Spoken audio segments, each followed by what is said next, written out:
It's been about a year since the beginning of this story, and so far we've gotten up to the point where this Saiyan, who was at a power level of 0, is now the first ever god of destruction, and he's on Beerus' home planet. This takes place before Beerus was even a god of destruction. In fact, Beerus is still only a child, same with his brother. As Timer steps up to the king of Beerus' race, he has to go through a bunch of guys that look just like Beerus. This is the continuation of Dragon Ball Infinity. Right now, the history on Beerus' planet is all leading up to the Pharaoh. In this moment, the Pharaoh is the strongest because Beerus is still only a child. So now, after all these years, when Timer confronts him, the Pharaoh sets these 4 guys on him, and as you can see, they are all members of Beerus' race, but looking closer, they are completely gone. Feral, brainwashed even, there's no pupils in their eyes, and there's foam coming out of their mouth. They all attack the new god of destruction at once, all 4 of them, and Timer, the Saiyan god of destruction, is able to easily take down all 4 of these guys.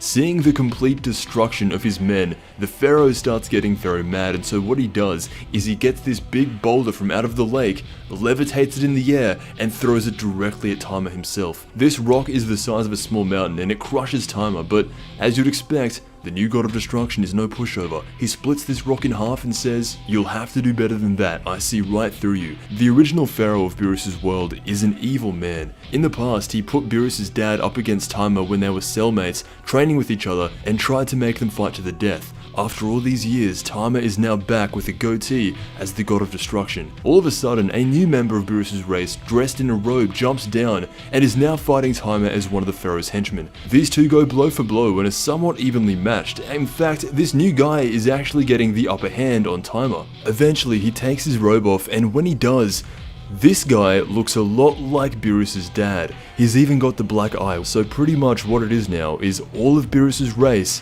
versing Timer, the first ever Saiyan god of destruction. Eventually, Timer snaps Beerus' dad out of this by erasing this cross on top of his head. Because Timer was so strong, he was able to take down most of Beerus' race. He now asks to fight the Pharaoh, and they teleport to a random location. This is actually really cool. Instead of fighting the Pharaoh straight up, this giant lizard, which I guess is another member of Beerus' planet, it's interesting that he's designed like some kind of reptilian lizard, because the original design for Beerus was actually going to be more like a reptile. So if that's intentional, that's a really nice touch. Because this guy is gigantic, Timer is going to have to do everything he can to stop him. Even though he is the god of destruction, he is only the first god of destruction. He is the pioneer god of destruction, so because he is a Saiyan and has full control over a lot of his bodily functions, he grows out his tail, throws a Blutz wave into the air, and transforms into an Ozaru. Now what we have is an Ozaru god of destruction fighting against a general in the Beerus race army. This is an incredible shot. God of destruction Ozaru Timer punches this guy right in the face. Timer gets his arm around this guy's neck, forgetting that he's basically a crocodile, and bites it. Timer then tries to break his jaw by ripping his mouth open, and he actually does. His jaw is hanging down after this. He then grabs him by the tail and swings him out of orbit. If this story tells you anything, you do not mess with a Saiyan god of destruction who is transformed into an Ozaru. At the same time, he almost loses control and blows up the entire planet without even thinking about it. However, he then rips off his own tail and then transforms back into his base form. The chapter ends with the Pharaoh of Beerus' race walking over to Timer, laying on the ground, saying,